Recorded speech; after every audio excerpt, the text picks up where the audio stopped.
Welcome to part 9 of our exploration of the Old Testament. Here we come to a tragic period in the life of the nation. It's hard to imagine just how it must have felt to those God-fearing Jewish people who experienced this downfall of the nation in a way that they'd experienced, perhaps some of them, the glory of the time of King David. We're looking at the beginning of the decline of the nation, of God's chosen nation. There's a split. 10 of the northern tribes, they break away, and the line of David are only left with Judah, which centered around Jerusalem. There's a saying goes around the northern mill towns, clogs to clogs in 3 generations, and this is what we're seeing. It really means that the first generation works hard to build up either the industry or whatever they're doing, or in the case of David, the kingdom.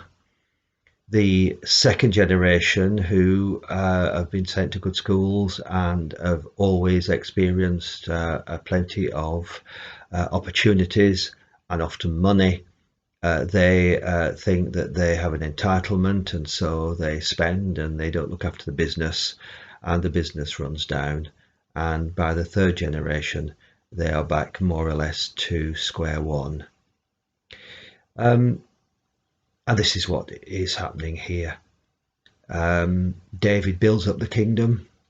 Solomon lives in splendid luxury with his magnificent building projects, but he's also subject to his people to forced labor, and the people aren't happy.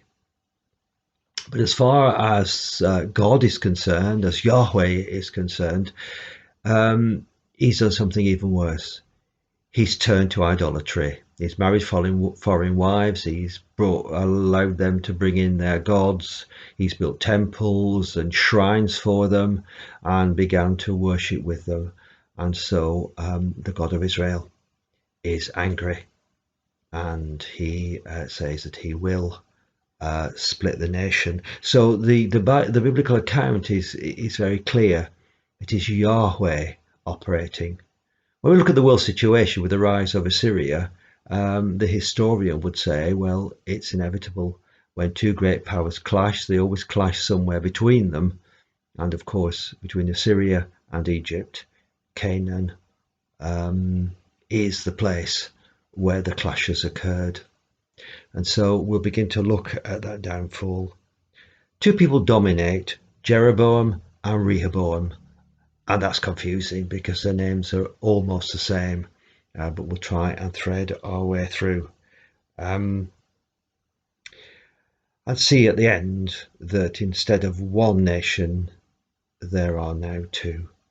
So let's begin.